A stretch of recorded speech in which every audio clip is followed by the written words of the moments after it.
Muchísimas gracias al colegio, pero especialmente muchísimas gracias a Curro porque le hemos dado mucha lata, una lata ingente, para que por favor pudiera realizarse este encuentro, y se lo agradezco especialmente a él como representación de la escuela, pero especialmente a él por el empeño personal que ha puesto en esta cuestión.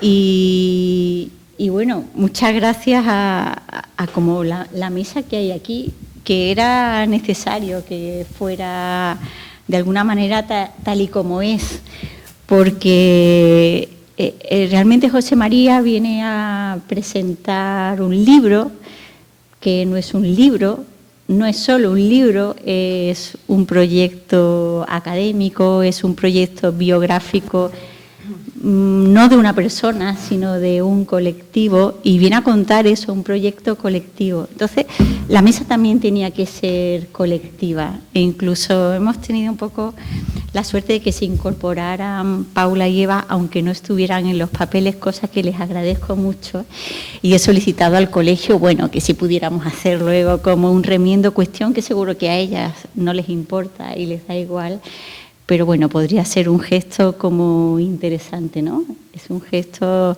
que forma parte de otras lógicas, algunos llamarían lógicas feministas, el que dé igual, pero desde otras lógicas que apuntan sobre todo mucho a la visibilidad, compensemos, ¿no? Por estar trabajando en ambos sentidos. Y José María nos ha pedido que hagamos una entrada un poquito, bueno, él ha venido, él siempre hace hacer, es una persona que hace hacer, ¿no? Entonces, bueno, pues lejos a lo mejor de lo que pensábamos que íbamos a hablar un poco, y al final él nos ha pedido, no, mejor, ¿por qué no habláis cada uno de vosotros, decís algo, me hacéis una pregunta y entonces yo contesto a esa pregunta, ¿no? Bueno, pues por supuesto, claro, en petición a lo que él nos solicita, pues hago mi presentación personal de él, pero para terminar en el fondo con una excusa, una pregunta, ¿no? Bueno, no lo puedo presentar a él personalmente porque estaría como muchísimo tiempo, pero sí tengo que decir, o me doy el lujo de decir, que la verdad es que lo conocí hace 20 años y para mí fue alguien muy importante para encaminar mi recorrido académico. Creo que José María siempre ha investigado acerca de la docencia. Bueno, siempre le he escuchado y le he leído textos que de alguna manera tienen que ver sobre qué es la docencia. Y la verdad, un poco pensando en la situación en la que teníamos hoy, bueno, una clase de un profesor que es un gran arquitecto, pero que viene a presentar un proyecto colectivo que es la Escuela de Alicante, y la presenta gracias a la generosidad del colegio y especialmente de Curro, la presenta de pronto en el colegio en vez de en la escuela, ¿no? Bueno, eso se debe en parte a la generosa invitación de Curro, pero me pareció que estaba muy bien, o sea, que era muy pertinente que José María presentara este proyecto en el colegio, ¿no?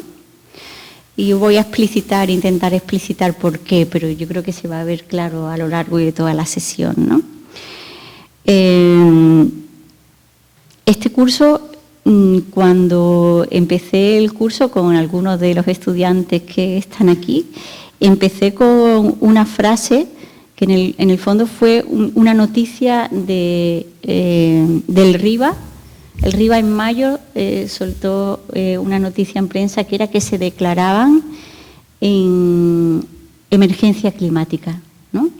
Y cuando preguntaron a los investigadores del Royal Institute of Architecture qué significaba eso, dijeron que no sabían qué significaba, pero solamente sabían que empezaban en una situación en la que, de alguna manera, ese iba a ser el tema de cualquier docencia, cualquier investigación y cualquier práctica que desarrollaran en el último año. Y se situaban en un plano de determinación, de desconocimiento, pero estaba claro que algo había que hacer y había que hacerlo de manera radical y lo iban a averiguar, ¿no? Por lo menos ese era su compromiso. Yo creo que tal vez esta clase es como de las respuestas más pertinentes o más coherentes con esa invitación que hice a principio de curso, ¿no? Dice, tampoco sabemos, en el curso estamos como balbuceando proyectos que puedan dar respuesta a esa pregunta, y tampoco lo sé, pero sé que en el fondo, como este diálogo cruzado con José María es un gesto y un acto para realmente aclararnos en ese sentido colectivamente, ¿no? ¿Qué significa realmente dar respuesta a eso? Y me parece que, bueno, y es muy coherente, creo que realmente ese de aquí, esta sesión, porque es algo que nos atañe a todos, ¿no? Sea en la docencia, sea en la investigación o sea en la profesión, ¿no? De hecho, él dice algo precioso en su libro, que la frase me ha llamado muchísimo la atención, no lo había pensado, pero creo que es así. Él dice: lo que somos como arquitectos se lo debemos a las escuelas, se lo debemos a la universidad.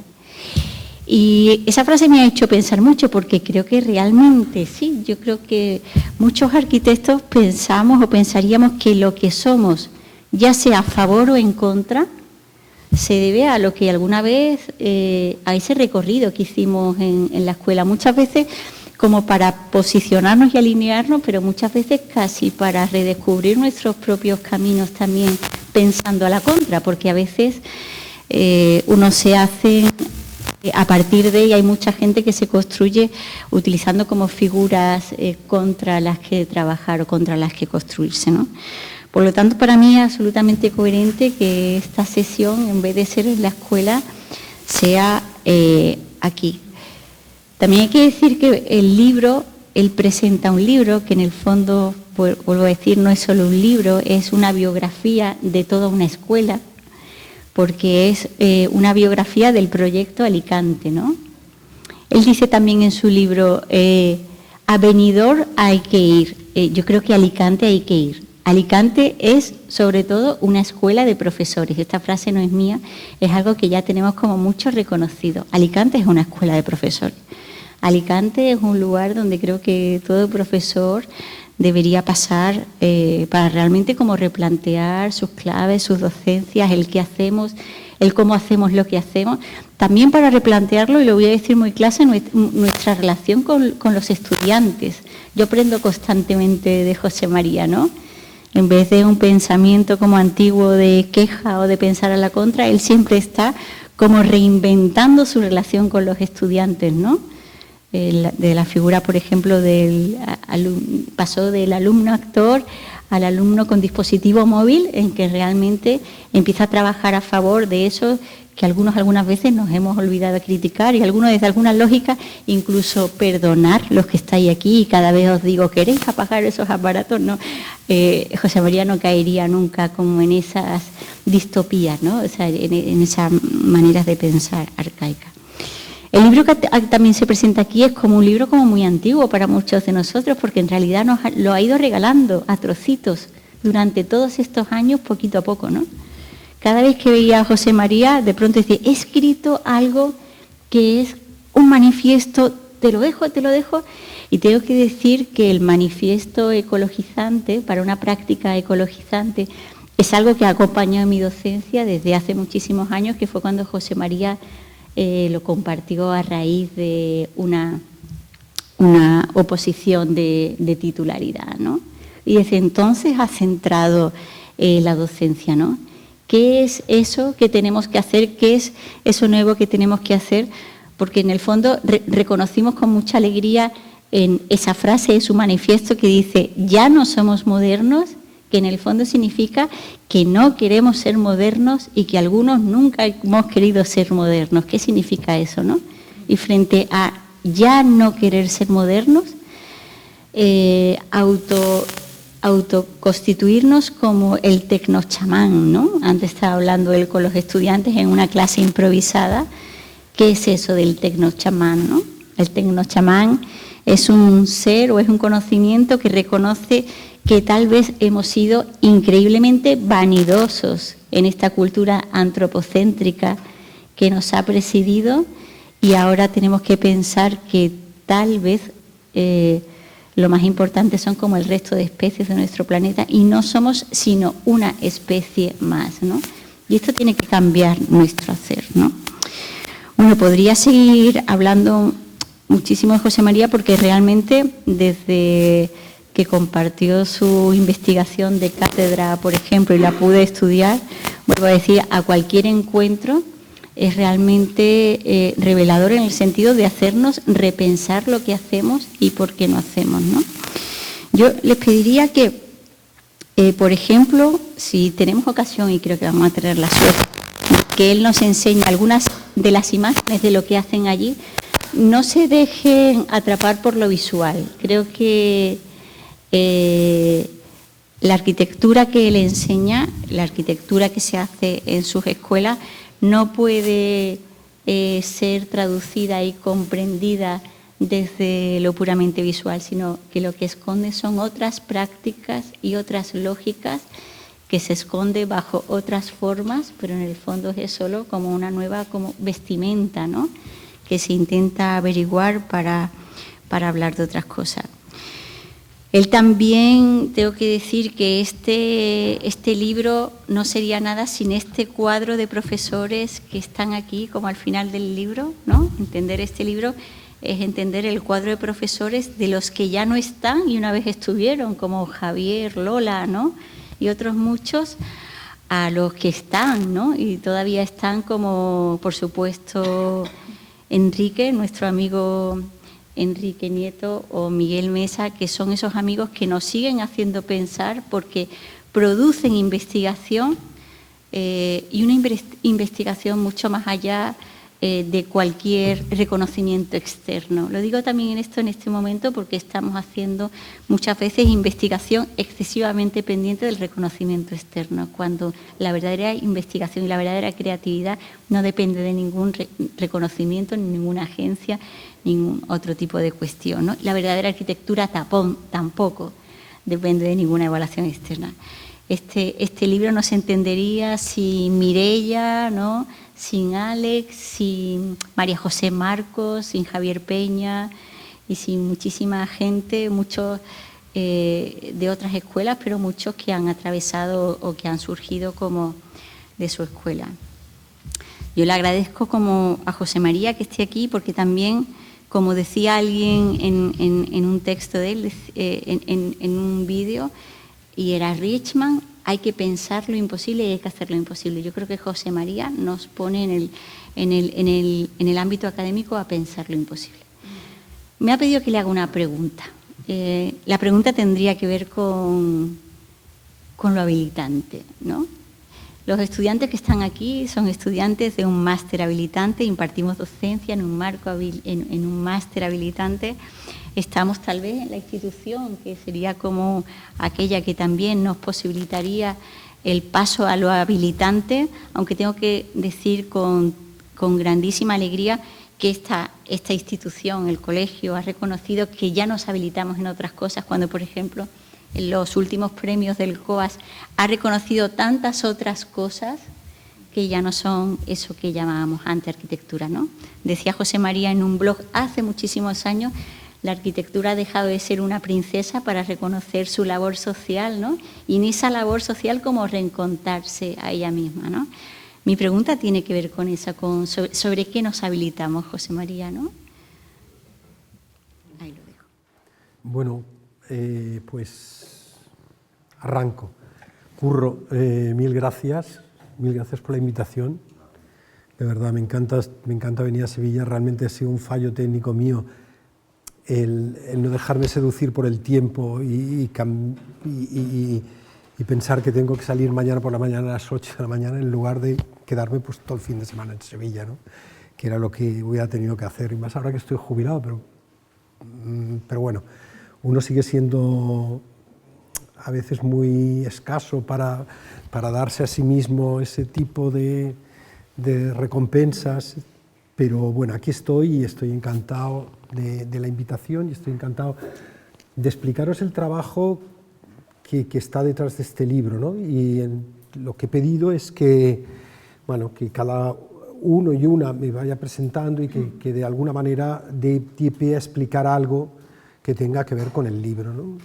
Gracias, Luz, por toda la gestión que has hecho para que todo esto fuera posible, y gracias a vosotros, José, y luego a vosotras dos, Paula y y Eva por haberos incorporado, porque, bueno, porque os quiero y porque es un placer estar aquí conectados, ¿no? Entonces, bueno, la historia de este libro es la historia del momento en el que el rector de la Universidad de Alicante, en el año 79, después de haber hecho un curso de proyectos, es decir, haber arrancado los estudios de arquitectura, porque en ese momento la arquitectura era una carrera de moda y una carrera, digamos, de prestigio, porque empezaba a hablarse de las grandes construcciones, etcétera, etcétera, decide que arquitectura en Alicante es una carrera que tiene que tener lugar, y entonces, por una serie de conexiones, después de haber dado clase en Barcelona y un paso levísimo por Madrid, pues recalo en Alicante, ¿no? Alicante era una situación, bueno, pues allí en la periferia, un poco equidistante de Barcelona y de Madrid, era el sitio en el que parecía que podía pasar todo. Parecía que podía pasar todo pues porque en realidad no había pasado nada previamente, ¿no? Era esa situación en la que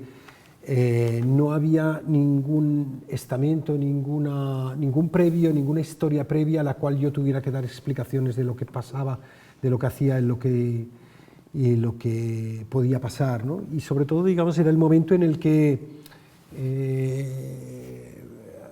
entrando ya en la discusión de qué era lo que podía pasar, algo que se vislumbraba, que estaba como en el horizonte, un lugar de quietud y de lejanía como el de Alicante, donde nadie te pedía explicaciones de nadie, tú tampoco te veías obligado a darla, pues parecía, digamos, como el lugar propicio para que sucediera algo, ¿no? Y lo que sucedió fue que un grupo de amigos casi nos vimos dando clase de arquitectura, ¿no? Empezando pues con 13 profesores y con 13 alumnos, dos profesores, arrancando la carrera de proyectos. Y ese fue realmente el origen, y creo que lo que hicimos bien en ese momento fue decir, bueno, vamos a convertir esto en una especie de fiesta semanal, de manera que dar proyectos sea algo que no tenga que ver un poco con el sistema clásico de enseñar a proyectar, sino que tenga que ver más con una especie de pequeña fiesta que va a suceder los viernes, ¿no? Durante muchos años hemos hecho una agenda que se empezaba a correr por toda Europa, y era que los viernes por la mañana teníamos los profesores una reunión, luego dábamos clase, luego comíamos todos juntos unas paellas durante muchísimo tiempo, y luego por la tarde dábamos otro poco de clase, y luego como siempre acababa habiendo una fiesta, ¿no?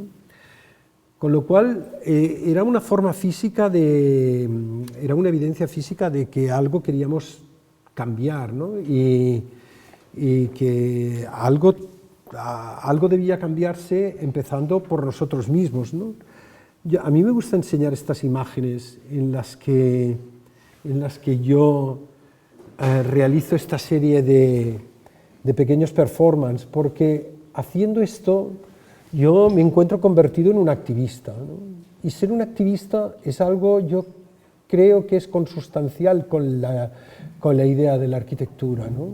Y iremos explicándolo a lo largo de la charla, ¿no? Pero esta idea de este militante activista que evidencia a través de su propio cuerpo, y también hablaremos de este tema, un poco cómo puede mostrar esta relación oculta entre lo privado y lo público, me parece que fue algo que nosotros hicimos en Alicante, que yo intenté hacer en mis acciones, porque me parecía que era una manera de estar acortando algo que les explicaba a los alumnos, y es la distancia entre lo que sabemos y lo que hacemos, ¿no? Y esto para mí ha sido esencial. Cuando tuve que presentar por primera vez este libro, pues montamos estos visuales con Rubén Gómez Radio Boy, que es la persona que me ayuda a hacer los carteles, los presentamos en Benidorm y hicimos estos escenarios, y finalmente pues el libro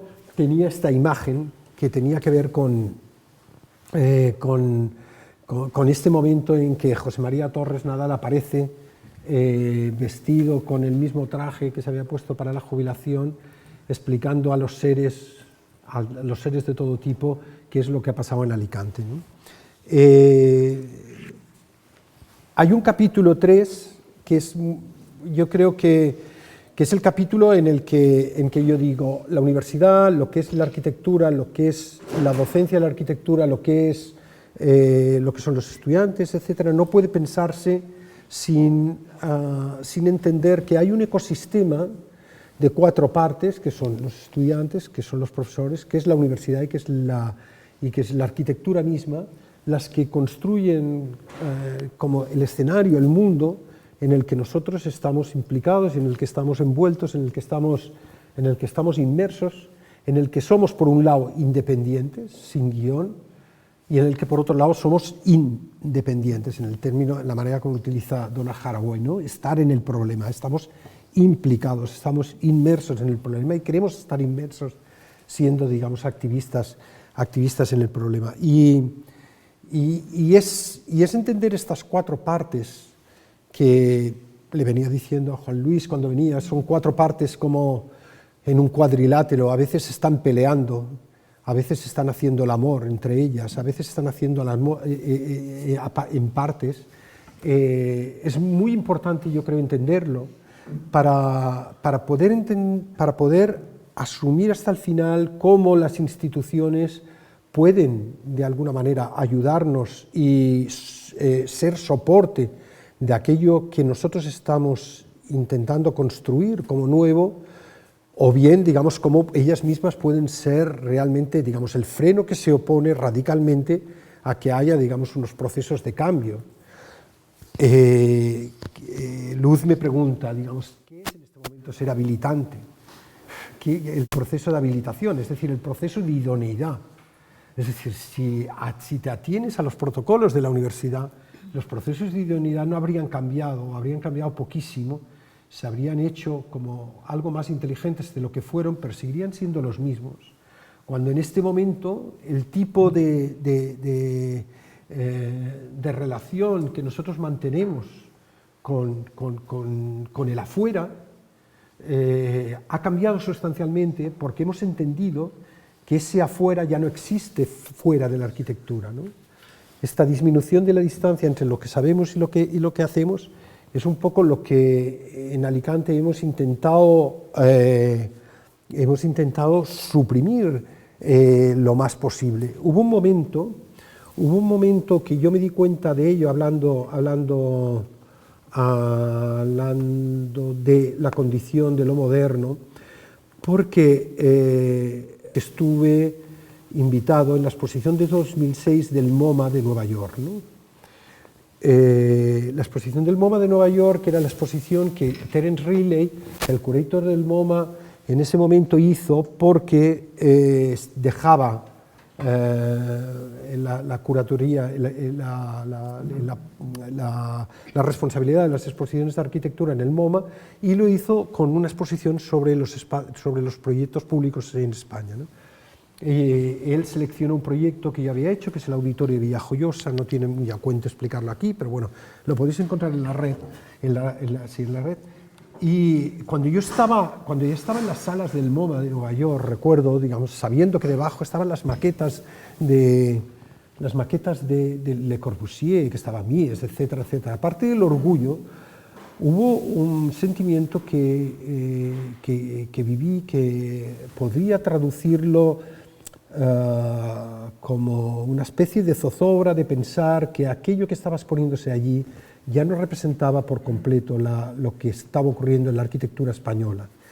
En ese momento, por ejemplo, ya había aparecido esta exposición, ese mismo año, 2006, Fresh Madrid, que es una exposición que puso en marcha a Ariana Cantís y que trataba de recoger todas las pequeñas prácticas, o las prácticas en ese momento emergentes, de Izaskun Chinchilla, de Nerea Calvillo, de Uriel Fogué, de Usos, todos los arquitectos que en este momento son, yo creo, como una referencia esencial en la arquitectura española contemporánea. Y yo me di cuenta de que aquella exposición que había en el MoMA de Nueva York era una exposición incompleta, faltaba aquello, era una exposición absolutamente parcial si no se explicaba eso. Hasta tal punto que esa exposición vino a España y Y a mí me pareció que yo tenía que hacer algo con eso. Yo os pedía a vosotros estudiantes hoy que hicierais algo, es decir, y ahora os voy a explicar qué es lo que me refiero cuando digo que hacer algo, ¿no? Yo en ese momento yo cogí el catálogo de On-Site español y le hice un agujero. Le hice un agujero tal cual, con el cúter. Le hice un agujero porque me parecía que aquella arquitectura que mostraba ese catálogo no podía ser vista sin poder colocar dentro de ella ese pequeño catálogo de Fresh Madrid, ¿no? Era un gesto simbólico, pero para mí fue importante poder decir esta exposición clausura la condición moderna de la situación arquitectónica española y empieza, digamos, algo que en ese momento no le hubiera llamado ecologizante, yo le llamo ahora, y es una palabra que del mismo modo que, bueno, pues te atreves a hacer este tipo de activismo propio, pues te inventas, digamos, aquellas palabras que crees que mejor van a explicar el lenguaje de lo que está sucediendo, ¿no? Y aquel pequeño catálogo se colocaba dentro de On-Site y generaba estas situaciones en las que la arquitectura, digamos, más consolidada, más hegemónica, más heterosexual, incluso, por decirlo así, se veía siempre a través de esta inserción, de este catálogo, de esta otra arquitectura, que era una arquitectura en ese momento que era la de estas mujeres, estos hombres, estos arquitectos y arquitectas que estaban de alguna manera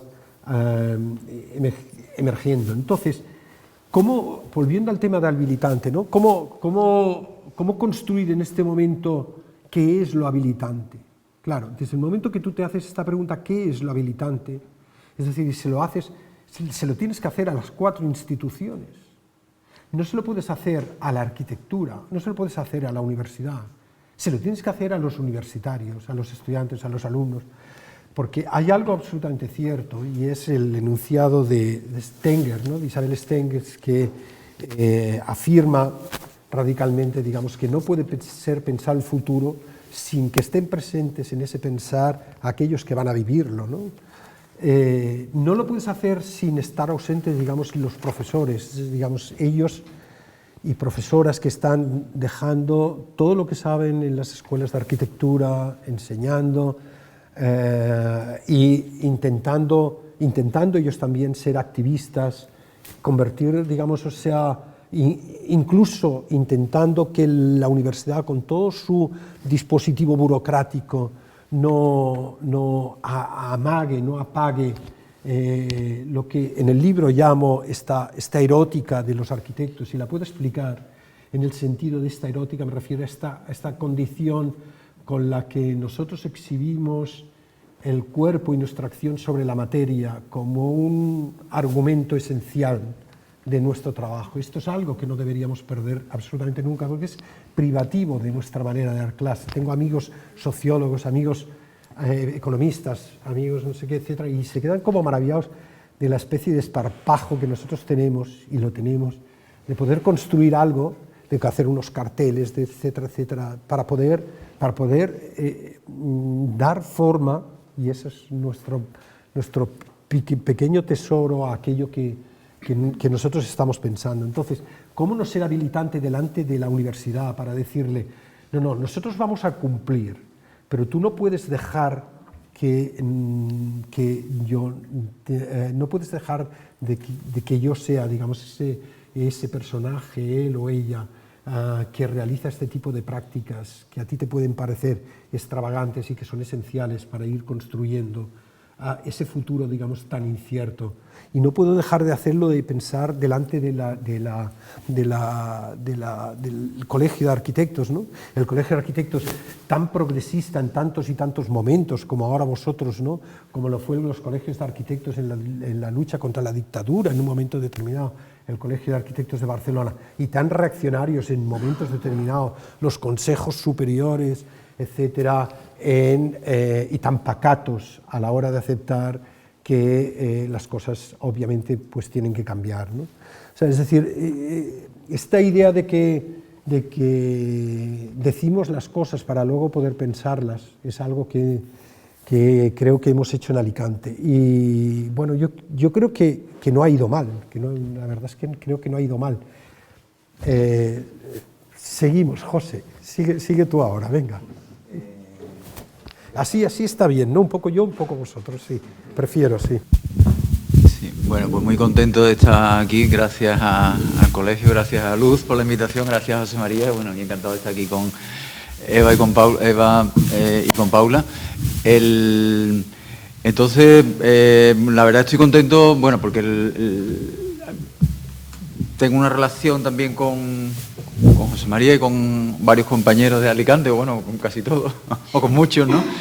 De esto de que nadie es profeta en su tierra, ¿no? Entonces, en general me quieren más allí en Alicante que en la Escuela de Sevilla, aunque creo que me quieren, ¿no? Pero bueno, iba a traer una cosa más filosófica, pero igual cuento algunas batallitas, ¿no? La primera vez que conocí a José María debía ser antes de 2001, pero ya salía en Quaderns, que era algo que leíamos algunos, ¿no? En una época con Gausa y compañía, ¿no? En un momento que hubo así un Quaderns muy experimental. Y me llamó que había leído un artículo mío de una cosa de Los Ángeles y dice, tengo una exposición que tengo que hacer ahora y me ha fallado un poco, me ha gustado mucho tu artículo, lo hacemos juntos, una exposición, ¿no? Y salió bastante interesante, así con arquitectos jóvenes de, bueno, Greg Lynn y alguna estrella así de Los Ángeles. Y tuvo también, José María trajo a Manuel de Landa, ¿no? Que fue todavía, dio una conferencia bastante histórica, creo, ¿no? Que se sigue citando, que habló del pensamiento digital en arquitectura y hablaba del pensamiento genético, poblacional e intensivo, ¿no? En 2001, ¿no? Que era cuando José María, vamos a traer a Manuel de Landa. ¿Quién es ese, no? Entonces era, bueno... Y yo iba vestido de zapatista, entonces pues, celebramos en una ocupa, en el Labo de no sé qué, y José María eso lo veía todo normalísimo, ¿no? Que yo, como también lo de Manuel de Landa, ¿no? Y bueno, pues por ahí seguimos varias. Otra vez nos invitaron a dar un taller de invierno y mi socio dice, vamos a hacer una cosa sobre cartografía de Gaza, que era 2008, que ya estaban bombardeando casi en tiempo real, y estaba muy invisibilizado, y bueno, ahí había algunos trabajos sobre el West Bank, y digo, bueno, ¿cómo le vamos a proponer esto a la Escuela de Alicante, a José María? Entonces, rápidamente, sí, esto es una idea maravillosa, y realmente, bueno, compartíamos esa idea de que esa situación de violencia y de segregación no era tanto una cosa singular como era una parte de los espacios contemporáneos, y eso acabó en una tesis doctoral de uno de los profesores, de Miguel Mesa, que yo también codirigí, en fin, y más cosas hemos ido haciendo estos años, ¿no?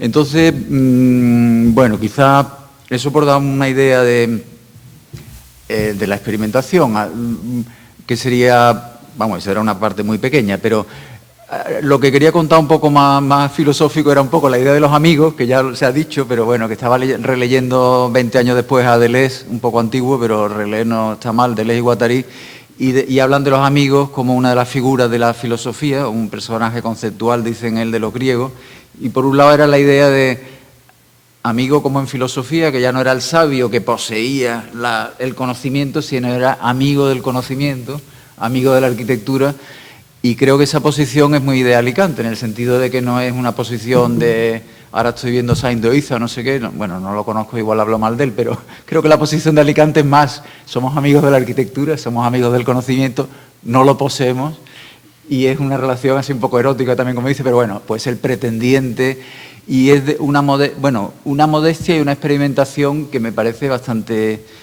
interesante, ¿no? La otra componente de amigos, decían Deleuze y Guattari, era en la ciudad, ¿no? Antes, cuando aparece la ciudad griega, es una ciudad de los iguales y de los amigos que son iguales frente al imperio de antes, ¿no? Entonces, de pronto esos iguales pueden discutir, cada uno defiende, dice, quién es más amigo de la ciudad, pero también son amigos, rivales, él dice un atletismo generalizado, eso me gustó mucho, no sé si...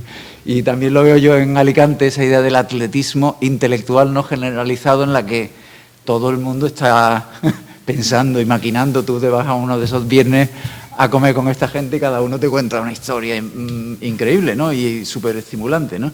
Y esa idea, quizás la pregunta va más por la parte del ser más que poseedor, ¿no? En el sentido tradicional del catedrático que posee el conocimiento, ¿no? Esa idea de que estamos tratando de pretender o de seducir o algo así, ¿no? Y lo último que quería, bueno, tenía dos temas más, pero otro tema de Leciano, más con Spinoza, que es un poco las pasiones alegres, ¿no? Ahora tenemos un ministro nuevo de universidades y hay algunos amigos allí metidos, incluso, ¿no? Y frente al... Yo creo que también eso es una cosa que a mí me gusta mucho de Alicante, ¿no? Spinoza, bueno, si algunos quizás recordáis o conocéis, él habla bueno, unas cosas nos producen pasiones alegres y otras nos producen pasiones tristes. Las pasiones tristes nos hacen más incapaces, como estoy yo a veces, y las pasiones alegres aumentan nuestra potencia, aumentan nuestra fuerza de existir, nuestra potencia de acción, ¿no? Y realmente, bueno, y también dicen ellos, también dice Spinoza y Deleuze, que solamente, digamos, de las pasiones alegres se puede pasar a un conocimiento más adecuado, un conocimiento, bueno, en su caso son las nociones comunes, ¿no? Que tienen que ver con las relaciones, y luego más adelante con la intuición, ¿no? O la beatitud, ¿no? Que es un poco la situación en que yo veo a José María a veces, esta beatitud, ¿no? Que de todo le saca partido, ¿no? Y todo lo ve con unos ojos maravillosos, ¿no? Y nos hace verlo, ¿no? Entonces, bueno, no sé, pues quizás esa idea de no poseer el conocimiento, bueno, es una opinión, no sé si tú estás de acuerdo, sino ser un pretendiente o un amante del conocimiento, o del conocimiento de la arquitectura en este caso, ¿no? Y de la ciudad, etcétera. Y lo segundo, lo de las pasiones alegres. No sé si alguna de estas cosas te invita a decir algo, ¿no? Las dos. No, yo he puesto esta imagen ahí porque fue muy importante el momento en el que, al menos a mí y a muchos de nosotros, estos personajes, Le Corbusier, Mies van der Rohe, Coder, Calvert Viaplana, Alejandro de la Sota, ya no nos decían nada, ¿no? Es decir, a la pregunta que nos hacían de ¿a vosotros quién os gusta más, Herzog de Perón o Rem Koolhaas?, nosotros contestábamos, nos gusta más Susie That Girl, ¿no? Una transexual que habíamos conocido a través de Instagram y que me parecía que en su versatilidad, en su manera descarada de circular por la vida, entre el día y la noche, en su construcción constante de una subjetividad que ella hacía en todas las fiestas, etcétera, etcétera, había una cercanía a aquello que nosotros necesitamos aprender, muchísimo mayor que no aquello que se suponía que habíamos heredado, ¿no? El concepto de herencia ha sido como importante en Alicante, no solamente por dilucidar con qué herencia nos quedamos, recordar el proyecto de la Juar, que saldrá ahora, y en la manera como nosotros nos íbamos haciendo amigos de este tipo de personajes que no estaban clasificados, es decir, que no hubieran pasado la selección habilitante ni de la arquitectura, ni de la universidad, ni de los colegios de arquitectos, ni de nada, pero que en cambio tenían una potencia expresiva con la cual nos identificábamos muchísimo más. Entre medio estarían con gran amor, por eso la colección de la cual ya hay 2 ejemplares, porque aquí está el siguiente ejemplar en el que está un texto precisamente de José, se llama Denise Scott Brown, porque una de las cosas que peor me sabe de mi paso por Alicante es haber logrado que la universidad, porque es muy pacata, porque Denise no podían viajar de Estados Unidos a España, pero la propusimos doctor honoris causa, ¿no?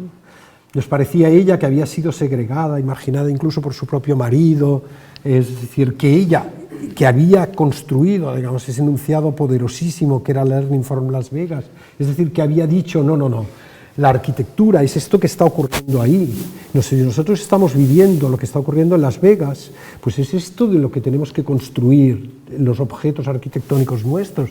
No es algo, digamos, que nosotros hemos heredado hasta ahí, Es decir, nos lo está enseñando la gente y por lo tanto que este tipo de herencia me parecía que era absolutamente esencial ponerlo en evidencia y convertirlo en expresivo, ¿no? Cuando hablo de las 4 fuerzas ecologizantes, lo que hablo es de los alumnos convertidos en sujetos ATM. Sujetos ATM para mí eran alguien que tiene la tecnología móvil y que para mí cuestiona esencialmente la idea de autoridad, ¿no? O sea, no solamente los estudiantes o los alumnos son personas que deben estar implicadas en lo que tiene que suceder en el futuro, sino porque además tienen un tipo poseéis un tipo de conciencia, poseéis un tipo de inteligencia que queda vinculada directamente, digamos, con aquello que se ha considerado el afuera de la arquitectura, pero que en realidad, digamos, es el propio interior, ¿no? Esto tendría que ver arquitectónicamente, tendría que ver una manera de explicar esta idea, sería el hecho de que nosotros intentamos desmontar con todo nuestro trabajo todo lo que tenía que ver con la idea de autoridad. Es decir, cuando nosotros, por ejemplo, en un momento determinado abordamos, bueno, está mal pasar las fotografías así de rápido, ahora volveremos a ellas, pero quería explicar este proyecto.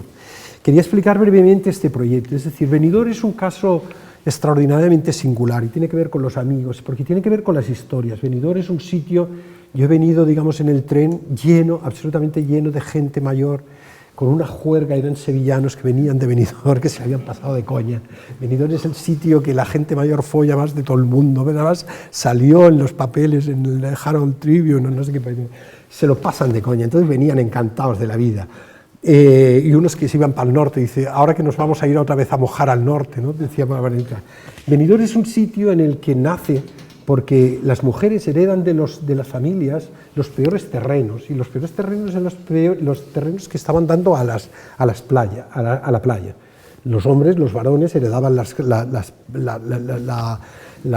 partes buenas de las fincas, que eran los interiores del cultivo, mientras que las mujeres.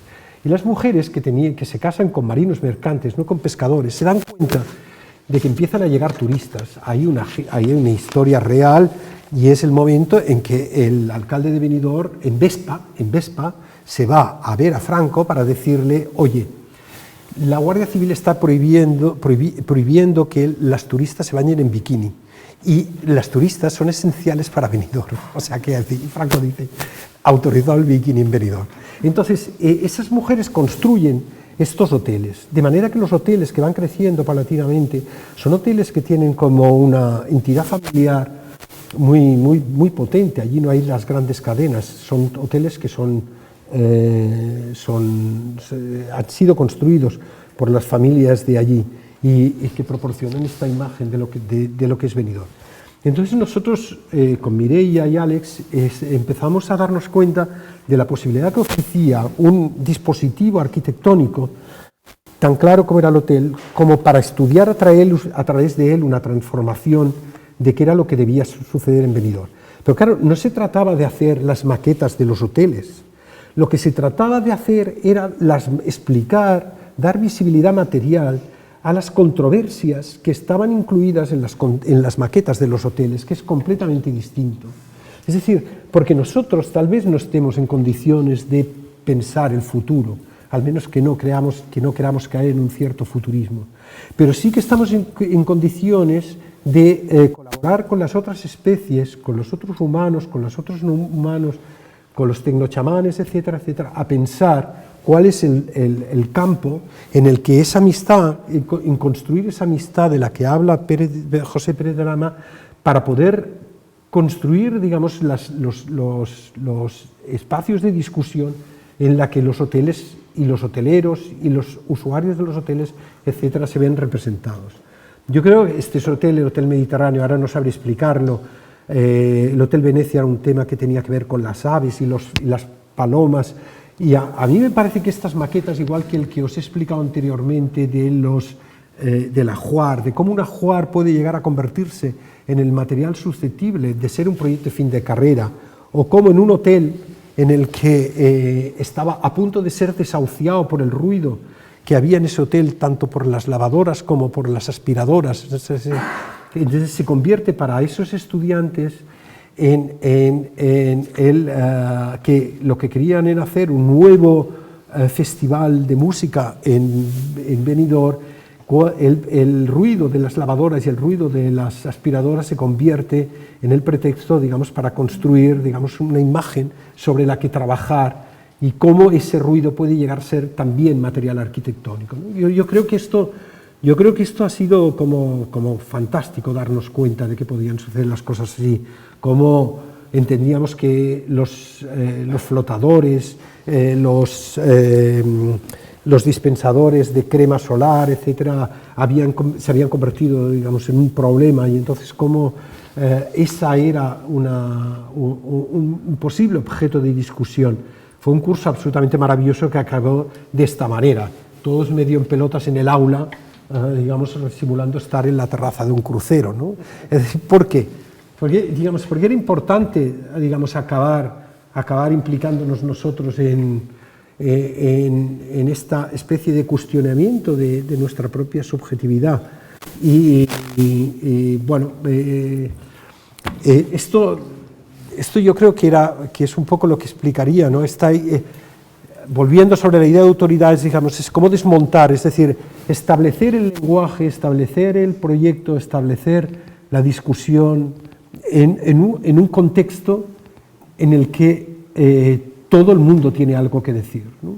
Cuando yo estoy hablando exclusivamente de arquitectura, el que habla soy yo, el que habla es el arquitecto, etcétera, etcétera, ¿no? Cuando se abre, digamos, la discusión, cuando se plantea en otro marco discursivo, y la discusión se abre, y entonces lo que prevalece es esta especie de amabilidad de la que habla Rossi Braidotti, de la que habla Donna Haraway, etcétera, ¿no?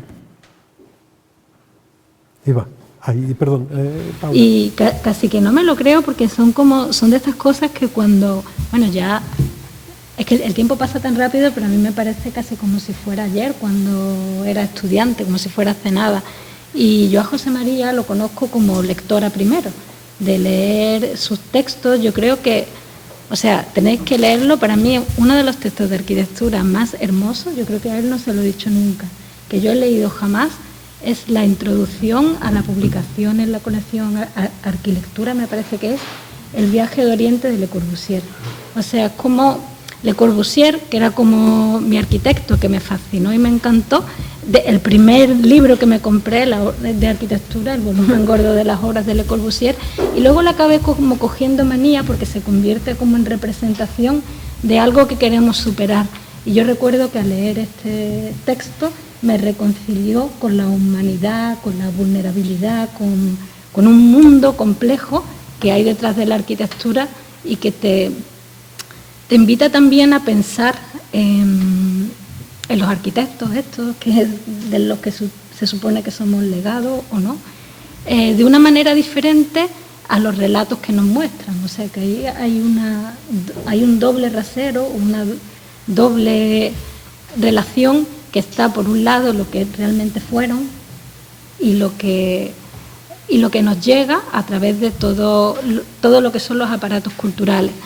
Y a mí me fascina mucho de José María como el paso que ha dado, porque yo creo que este tema de los aparatos culturales debe ser, como no hemos tenido nunca oportunidad de hablarlo, pero creo que como una preocupación bastante íntima, porque hay un salto vertiginoso, o sea, desde la enseñanza, escribir, la profesión, hasta montar un proyecto editorial y ser muy activo, ¿no?, en recuperación de textos que hay que leerlos como por segunda vez o por tercera vez, y te siguen enseñando cosas nuevas, ¿no?, a través de la colección de Arquilecturas. Pero luego hay un salto vertiginoso que es como pasar de todo lo aprendido, lo recopilado, lo recogido, lo deseado, casi como en la teoría, ¿no?, a la práctica, y llevarlo al mundo real a través de un proyecto docente, ¿no? Entonces, yo, que estoy como muy metida en el mundo de la edición, y que eso quizás me ha separado mucho también de tener las manos en la masa, o como de hacer proyectos de arquitectura y demás, me fascina mucho como esta vuelta casi, yo lo veo así, como al proyecto, después de haber transitado por las posibilidades ocultas o escondidas de la arquitectura. No sé, a mí me gustaría, bueno, recuerdo como de estas cosas que yo no podía imaginar nunca, que estaría en una misma mesa con José María, cuando allá por el 2006 me parece que era, que yo estaba con Juan Antonio y Vince, mis compañeros de Neutra, que está por aquí, llevando la revista del Colegio de Arquitectos, y nos invitaron, siendo no éramos docentes, no éramos profesores, nos invitaron desde la revista Arquitectos de Madrid a escribir un artículo sobre qué pasaba en la docencia en Sevilla.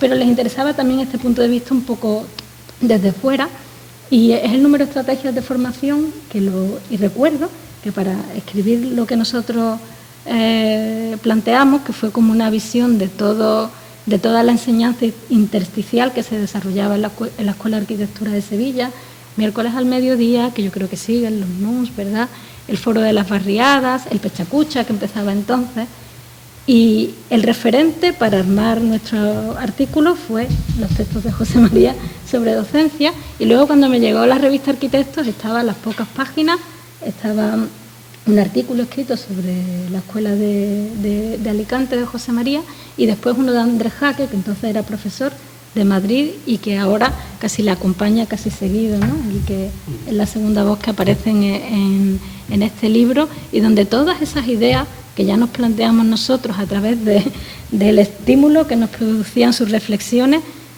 que vuelven a ir como más lejos en la revista, se encuentran aquí de nuevo. A mí lo que me llama poderosamente la atención es que toda esa cosa que era como periférica e intersticial en la Escuela de Sevilla, de repente era ¡pum!, el germen, que yo me enteré allí leyendo de este proyecto, leyendo la revista Arquitectos. Era el núcleo, la espina dorsal de todo lo que estabais trabajando en Alicante, ¿no? Que me parece como un salto inaudito, pero al final es familiar, porque las propias escuelas lo reconocen como necesario, solamente que está como una posición que aquí se invierte.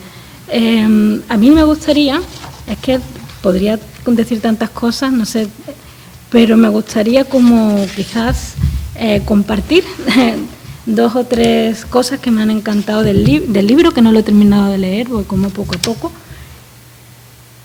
y con las que me siento muy identificada y muy cercano al pensamiento de José María, y que creo que me dan pie para tres preguntas que tengo. A ver, yo creo que para mí hay dos cosas, voy a quedarme con dos porque si no me alargaría mucho. Hay dos cosas que me encantan de lo que cuenta en este libro del proyecto. Una es más personal y otra es más como del proyecto compartido y colectivo. Del proyecto compartido y colectivo, lo que me llama la atención es cómo cuenta que fue una pedagogía invertida, creo que lo llamas, ¿no? Que deja que la realidad, el mundo, los problemas de la gente común y las vidas y las experiencias que están alrededor se cuelan en la arquitectura, lo cual revela que hay un bloqueo hacia esas experiencias dentro de la propia arquitectura, al punto de que hay que hablar de ellas como una violencia, ¿no?, contra la arquitectura, porque la arquitectura ejerce esa propia violencia.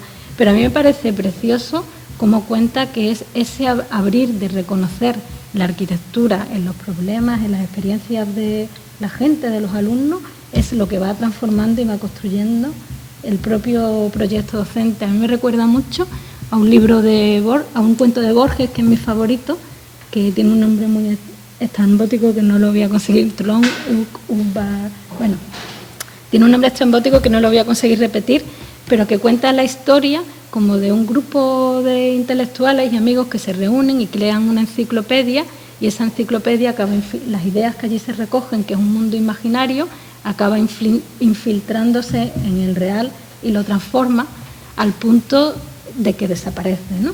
Pero también se da la cosa extraña que cuando algo no es recogido, deja de ser nombrado o visitado en este mundo ficticio, desaparece, ¿no? Entonces yo creo que aquí Borges tiene como una serie de preocupaciones acerca de la responsabilidad de los intelectuales, por así decirlo, que puede sonar como un poco a lo mejor, bueno, no sé. Pero yo creo que es la segunda cosa que yo destacaría de este libro, en la que José María insiste varias veces, y es el compromiso político que tiene, que lo ve como una O sea, es que por ser intelectual tienes esa responsabilidad, porque es un privilegio estar en una posición de docente o de editor o incluso de escritor, que tienes un alcance público. Bueno, ahora todas esas relaciones se han transformado mucho con las nuevas tecnologías y también el papel de los intelectuales, pero no deja de haber una responsabilidad muy grande que yo creo que es muy importante reclamarlo, porque está sistémicamente bloqueada. Yo como editora me doy cuenta, o sea, es que solo, por ejemplo, a mí me preocupa que si vas a la RAE y buscas la definición de editor, lo que te dice es como una persona que publica una obra y multiplica copias, ¿no? El qué, el cómo, se olvidan del por qué. Ese por qué, en general, en todas las definiciones o las narraciones oficiales de la cultura, está olvidado, porque ese por qué te lleva a la crítica enseguida, ¿no?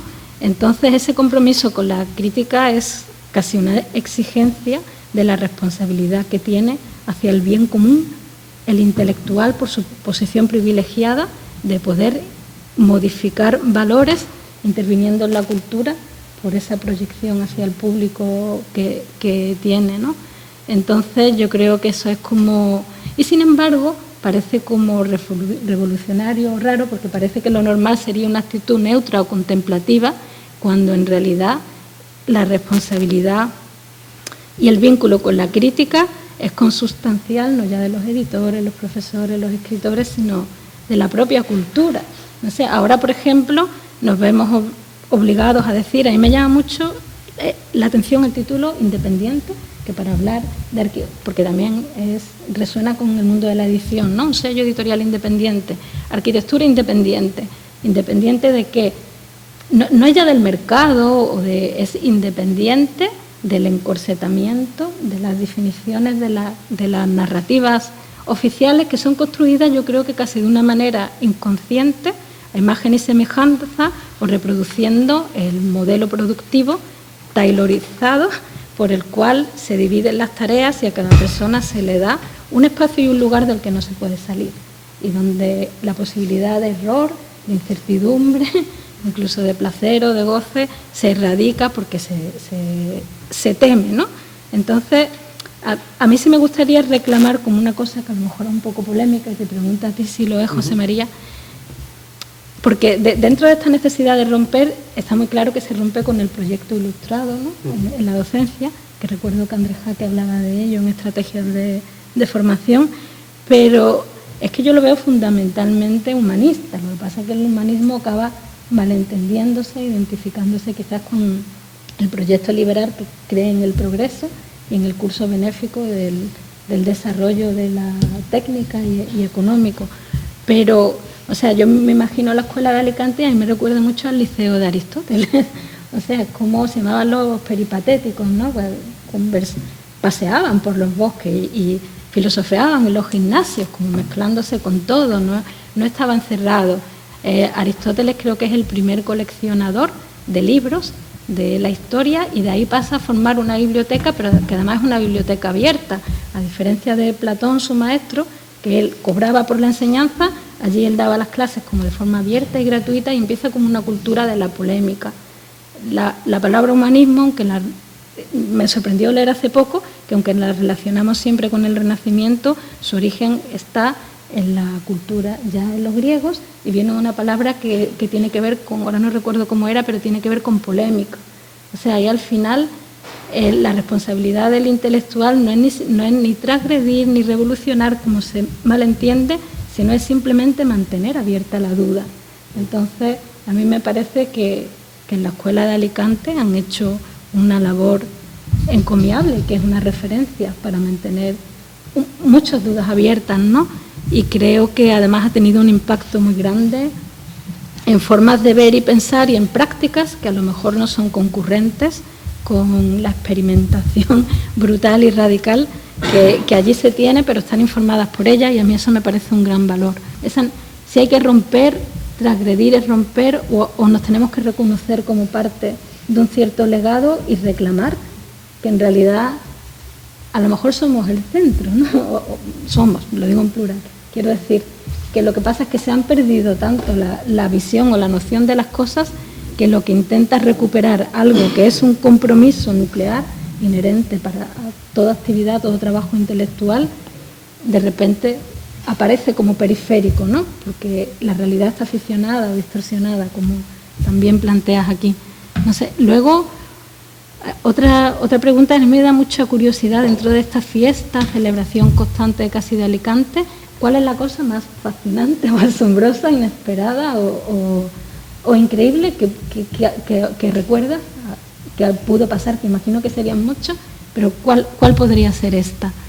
Y luego no puedo dejar de preguntar, porque lo dices también en varias partes, si Alicante se replicara, y yo imagino, si un proyecto así, docente, que intenta como liberar, recuperar lo olvidado, o este compromiso político en la forma y con qué puede hacer, no sé, yo me lo imagino aquí en el sur. ¿Cuál sería la mayor dificultad? Yo entiendo que empieza por un grupo de amigos. Creo que eso sería casi el comienzo, no lo sé. Pero, ¿cuál sería la mayor dificultad contra la que nos prevendrías si de repente aquí quisiéramos replicar este proyecto o algo parecido? ¿Contesto directamente a esto, por ejemplo? Sí. Bueno, yo creo que la mayor dificultad de la transformación de la arquitectura es la propia arquitectura, ¿no? Absolutamente convencido. O sea, yo puedo contar a Alicante, digamos, con esta alegría y con esta sonrisa de oreja a oreja, etcétera, etcétera, pero ha habido muchos momentos como muy difíciles, o sea, muchos nombres, mucha gente que han dicho esto no es arquitectura, esto no es arquitectura, esto no es arquitectura. Esto es un proyecto fin de carrera, y ahora lo explicaré, o enseñaré proyectos fin de carrera, y han dicho esto no es arquitectura, ¿no? Y nosotros hemos dicho sí, esto es arquitectura porque quien lo hace ha entendido que los modos de representación, de acción y de comunicación de la arquitectura ya son totalmente otros, y por lo tanto los objetos que resultan de ellos son también otros, ¿no? Entonces este es el caso, digamos, de Victoriano, que pues lo que trata, siguiendo un poco las pautas de esa especie de disolución de las diferencias entre naturaleza y cultura y entenderlo como un único legado, se va a un pueblo de León para construir esta especie de entidad simbólica, que es este carnero, esta oveja, construida, digamos, con una perfección como la que yo os he enseñado de los proyectos de TAC, ¿no? Es decir, entonces es la propia arquitectura, es el colegio de arquitectos, los consejos superiores, es decir, porque en realidad lo que hizo Alicante es asumir, no es que fue asumir, sino que dio entrada en la arquitectura a la condición política que estaba fuera. Es decir, los argumentos sobre nuestros vínculos con el feminismo, que lo puede explicar en proyectos determinados como ese de la Juar, nuestra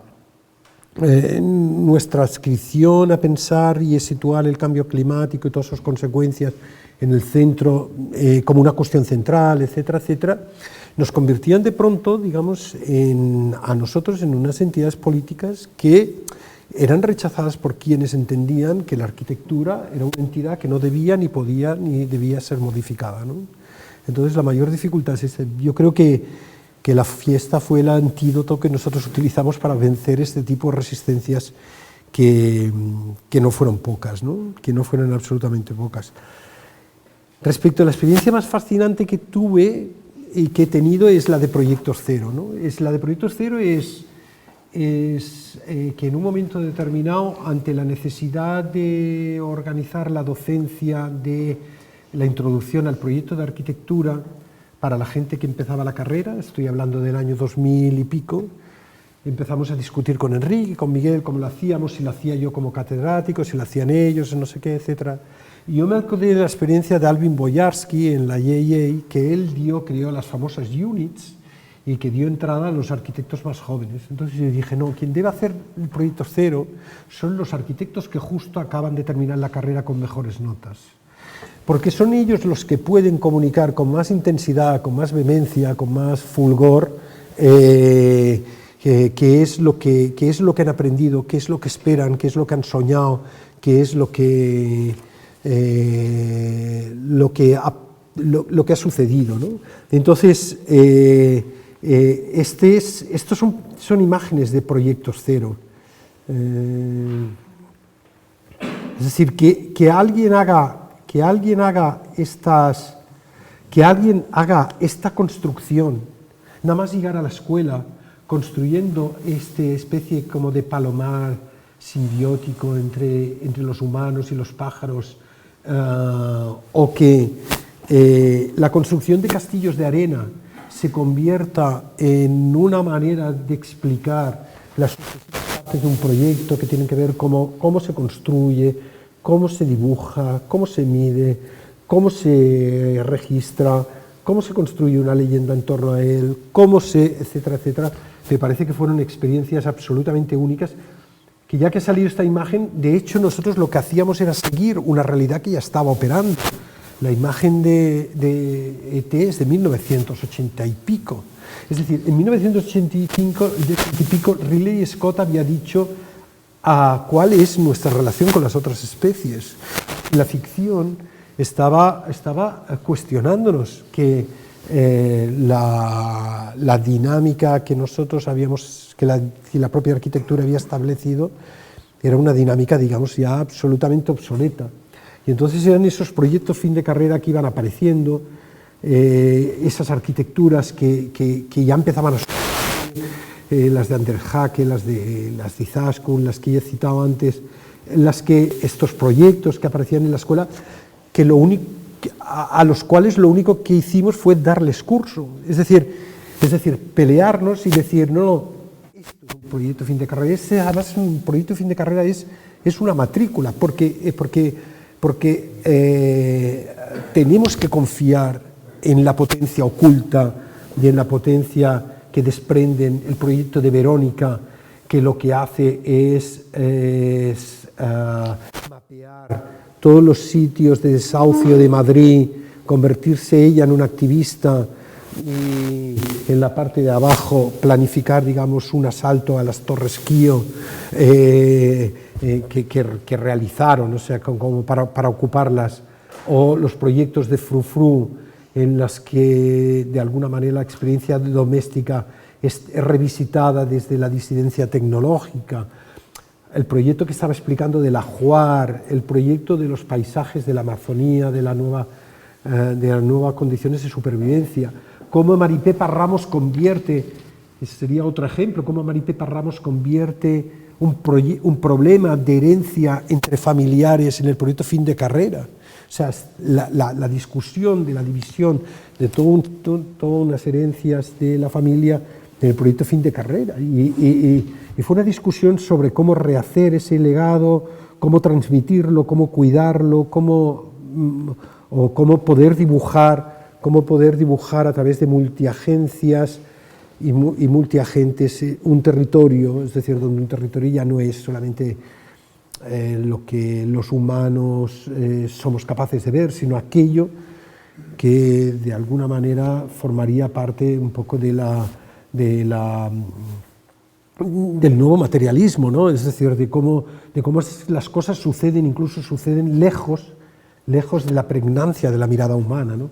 Yo creo que hay una construcción que para nosotros fue esencial, y es esta construcción, al menos para mí lo fue esencial, es esta construcción entre naturaleza y cultura. Yo creo que entenderla es esencial para de alguna manera vivir que esta disociación que plantea el movimiento moderno entre qué es lo que es la cultura por un lado y qué es la naturaleza por otro, no tiene sentido. Ha sido la carta de justificación de unos desaguisados en todos lados extraordinariamente brutales, ¿no? Entonces, por contestar a tu pregunta primera, si el humanismo se entiende que es un término desnostado, etcétera, etcétera, puesto en cuestión desde muchos puntos de vista, desde el feminismo, Paul B. Preciados pues lo ha cuestionado mucho, cuando dice el feminismo no me acuerdo. Sí, el humanismo se entiende desde esta lógica multiespecie, desde esta condición, desde este constructo que es naturaleza-cultura, pues yo diría que sí, estamos en ello, ¿no? Estamos en ello, ¿por qué renunciar? Este ha sido un poco lo que... pero claro, es que ya iban apareciendo, estos son imágenes otra vez de cómo el aula iba convirtiéndose en un espacio y en un territorio de experimentación. no solamente las fotografías que habéis visto antes, como por ejemplo el cabaret que hicieron, el curso de cabaret que hicieron Miguel Mesa y Ander Jaque, se convierte en el dispositivo docente para poder hablar de las controversias medioambientales en esta imagen en el que están dibujadas todas las piscinas de una urbanización que estudiaron, cómo todos estos mundos entran a formar parte de esta situación, o cómo incluso esta procesión, creo, esto es un vídeo, es una procesión, ¿sí? No. Bueno, es igual. Esta idea de representar de una manera viva aquello que está ocurriendo era algo que estaba fuera, estaba en Ander Jaque, estaba en Izaskun Chinchilla cuando rehabilita a García Muñoz, estaba en los trabajos de Marina Fernández cuando moviliza a todas las mujeres de La Vega construyendo estos parasoles para poder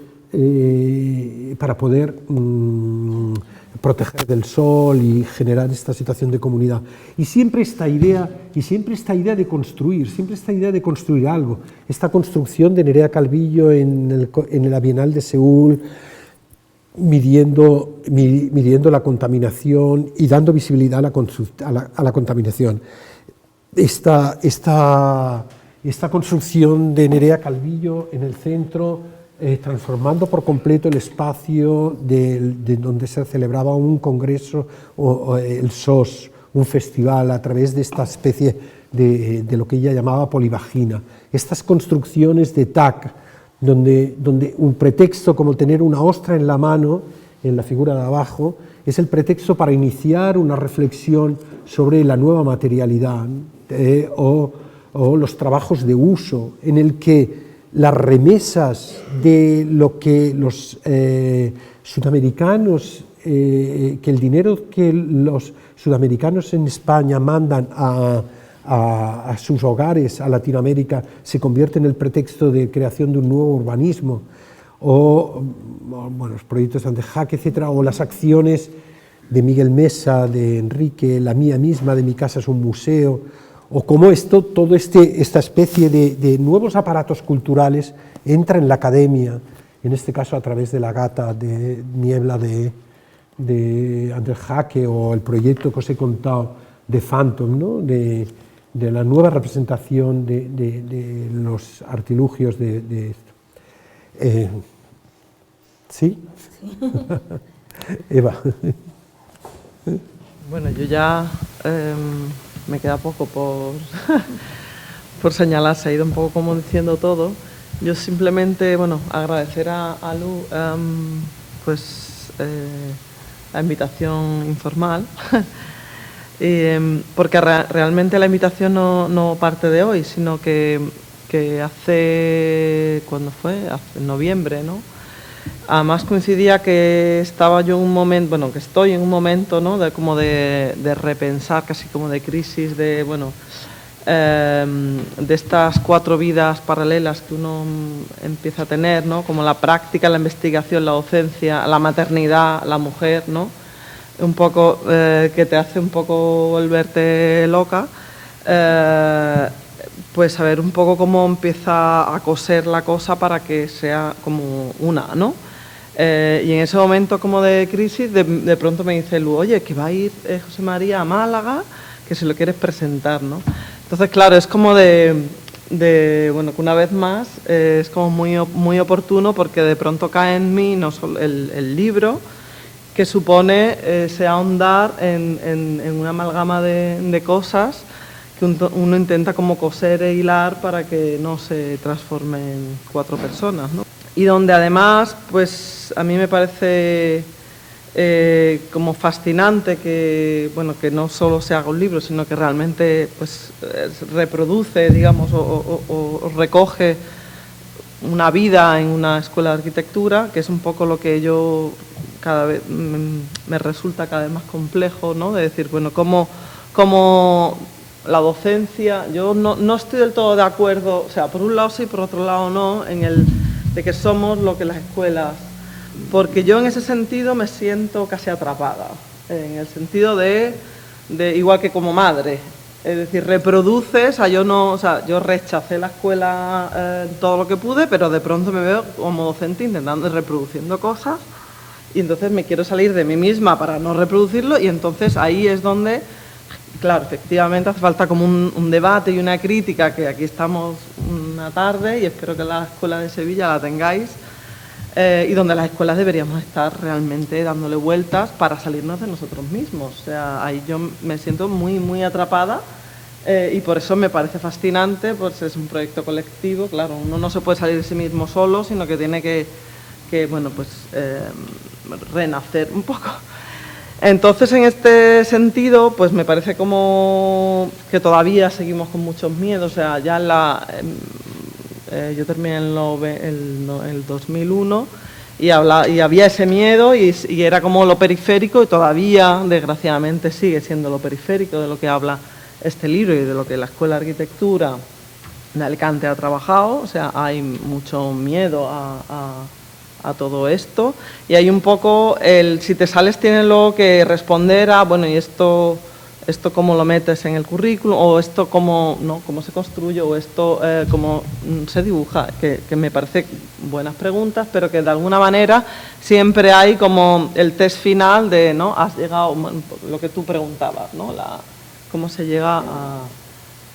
y andamos un poco todavía los docentes con eso, ¿no? Por lo menos yo no siento esa libertad, ¿no? de experimentación que vosotros habéis tenido. Y porque estamos hablando de lo pequeño, del placer, ¿no? O sea, realmente es un libro en lo que habla del placer, del erotismo, de lo emocional, de lo vulnerable, de lo reproductivo, ¿no? O sea, como esa parte que forma parte, o sea, esos elementos que forman parte de nuestra vida cotidiana y que al final es como lo menor, y la arquitectura habla de algo mayor, ¿no? Entonces, en este sentido, ya un poco ha ido saliendo, ¿no? El tema del papel de los estudiantes y un poco ese repensar, ¿no? Desde la horizontalidad o desde el repensar en común. Yo ahí preguntaría, por no extenderme mucho, que realmente es un viaje de ida y de vuelta a la ida, es decir, no es solo... de qué manera ellos nos proponen, sino, o sea, que realmente a ver cómo es ese ida y vuelta, ¿no? Es un viaje de ida y vuelta.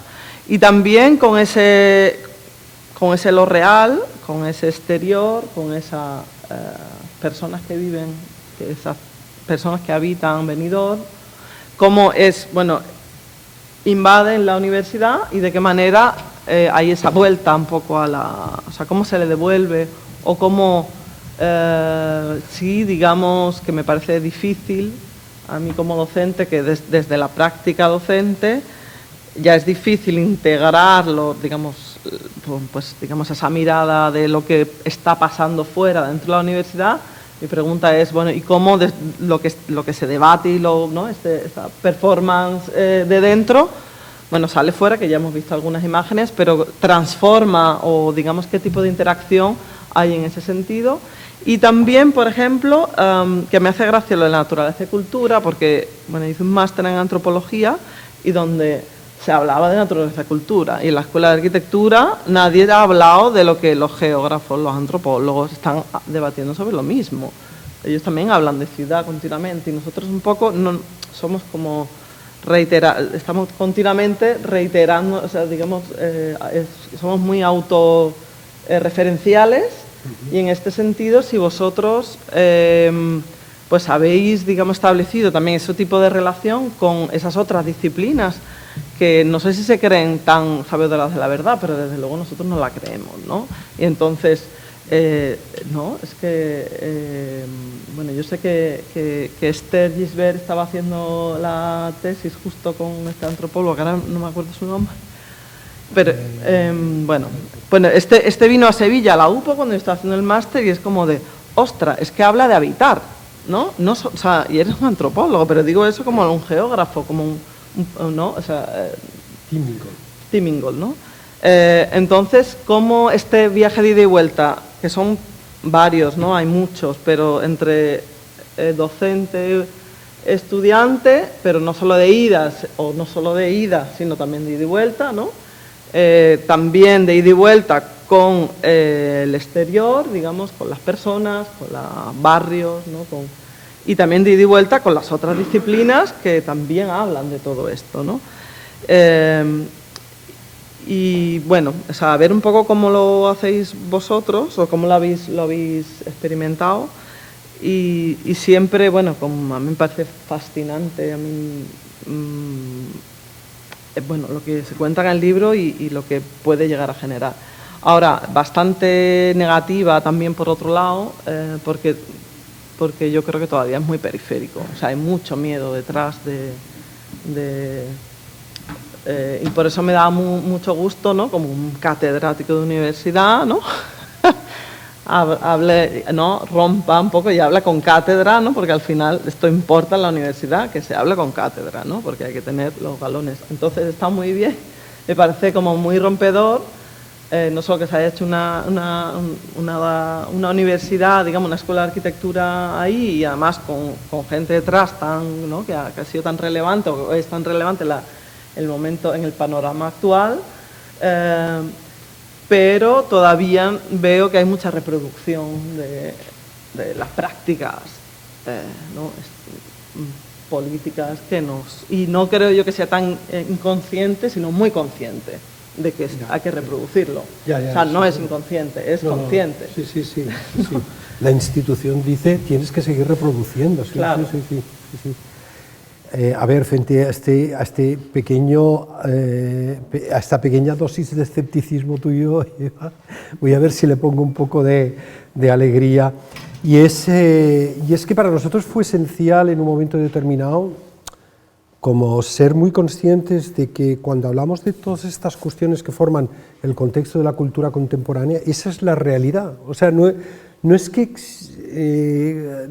es algo, digamos, que existe fuera de la arquitectura, es que cuando hablamos de realidad, es que eso es la realidad. Es decir, la realidad de unos campos de unos invernaderos en el Ejido es un contexto sociopolítico, natural y un entramado que tú puedes hacer dos cosas, o puedes pasar de largo de ese tema, de esa realidad tal como es, y seguir pensando, digamos, que una buena sección o una buena arquitectura, etcétera, etcétera, puede llegar, digamos, a plantear algún tipo de solución, o puedes, por otro lado, ser partícipe de algo que, de alguna manera, forma parte de una discusión como de entre muchos, ¿no? Esta diapositiva reúne tres acepciones que han ido apareciendo a lo largo de las explicaciones del libro. Yo creo que tú ya las conoces porque estuve en Málaga, pero una de ellas es la figura del idiota, tal como Isabel Stengers la recoge de Deleuze, ¿no? Y es importante porque cuando yo lo leí me di cuenta de que era como nosotros estábamos operando, ¿no? Dice Isabel Stengers, dice, hay una figura que nos llega vía Isabel Stengers y que a su vez ella recupera de Gilles Deleuze y que encarna para mí la imagen de estas acciones y de estos momentos. Hablo de la figura del idiota, aquel cuerpo que no sabe y que al encogerse de hombros ante la pregunta exige que no nos precipitemos. Al contestar así, aplaza la respuesta, opone el silencio al disparate, se propone el cuerpo como parte de la respuesta. Sabemos, hay saberes, pero el idiota exige que no nos precipitemos, que no nos sintamos autorizados a pensar, que disponemos del significado de lo que sabemos. Y en este formato de trabajo, que a su vez es una propuesta de acción, coincidíamos el procedimiento Alicante, mi trabajo profesional, de mis colegas y amigos y yo. O sea, yo creo que reivindicar este tipo de figura de quien en los proyectos de fin de carrera decía, levantábamos el hombro pero le dábamos matrícula, estábamos diciendo que eso es lo que importa, no lo otro, y digamos que nuestra apuesta va a ser defender a muerte, digamos, en esta figura, digamos, un poco paradigmática de quien no quiere precipitar un conocimiento, sobre todo un conocimiento que sabe que ya no sirve y sobre todo, digamos, que no le interesa continuar. La otra es la figura de las luciérnagas. Os voy a leer una cosa que escribí un poco para la presentación del libro, ¿no? Y con esto ya vamos acabando, ¿no? Son 9:30. Leer, a mí me encanta que que te dé pie leer, porque es maravilloso. Mira, dice 8 meses antes de ser asesinado, esto es un texto que encontré en internet, ¿vale? Está en internet. 8 meses antes de ser asesinado, Pasolini mencionó en un artículo suyo unas luciérnagas. Escribía sobre el vacío de poder en Italia y recordó cómo a inicios de los 60 dejaron de verse en los campos sus lucecitas. La historia natural se hacía historia política. Aquellas luces apagadas venían a significar sus últimas esperanzas de operar en lo público. 3 años después de la muerte de Pasolini, Leonardo Sciascia integraba una comisión parlamentaria sobre el secuestro y asesinato de Aldo Moro por las Brigadas Rojas. Escribía sobre ello un informe y un libro, y recordó una frase de Pasolini sobre Moro que aparecía en el artículo de las luciérnagas. No pudo menos que comenzar su libro con esta epifanía. Anoche, saliendo de paseo, vi una luciérnaga en la grieta de un muro. Hacía al menos 40 años que no veía ninguna por estas tierras. El descubrimiento de aquel ejemplar le despertó el deseo de comunicarse con su colega muerto, y como se reanudara en carteo, dirigió a Pasolini estas palabras: las luciérnagas que creías desaparecidas están volviendo. Anoche, después de tantos años, vi una. Entonces yo escribo. En 1997 empezaron a aparecer de nuevo luciérnagas en Alicante. No era que antes no las hubiera en Alicante o en otros sitios, pero se veían poco porque su luz quedaba eclipsada y ocultada por la potencia patriarcal de los focos que emitía la arquitectura de las grandes estrellas. Eran luciérnagas que tenían nombre propio: Mariajo, David, Antonio, Sole, Juan, Andrea, Laura. Emitían una luz tan delicada como novedosa, tan bizarra como fascinante, pequeños destellos que aparecían como una celebración del amor y del conocimiento. Así sucede cuando aparece la luz de las luciérnagas. No solo nos dejaron fascinados a nosotros, que vivíamos estas epifanías en cada curso, en cada proyecto fin de carrera, sino que atrajeron a todas aquellas otras luciérnagas que ni en Barcelona ni en Madrid tenían sitio, ni en tantos otros sitios tenían la posibilidad de brillar. Se llamaban Izaskun, Nerea, María, Andrés, Uriel.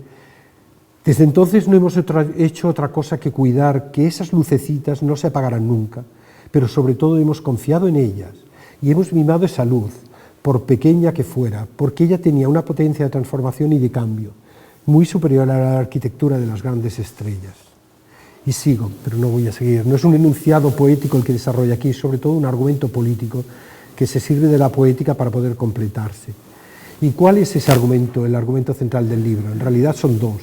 Uno es que la Escuela de Arquitectura no es un mero reproductor de un saber que se perpetúa repitiéndose, sino un centro esencial para repensar y redefinir la arquitectura. Y dos, la imposibilidad de pensar su futuro, el de la arquitectura y el de la universidad, sin la presencia activa de todos aquellos y aquellas, humanos y no humanos, que cargarán con las consecuencias. Este es el gran sentido cosmopolítico que, aprendiendo Isabel Stenge, le hemos dado a la arquitectura. Sí, pero yo siempre he creído que lo que habíamos hecho allí en Alicante se podía hacer en cualquier sitio. No sé la escala, no sé el cómo, no sé el qué, pero se puede hacer, estoy convencido de que se puede hacer, ¿no? El año pasado, dando clase en cine, descubrí, digamos, además esta otra acepción del ser profesor, ¿no?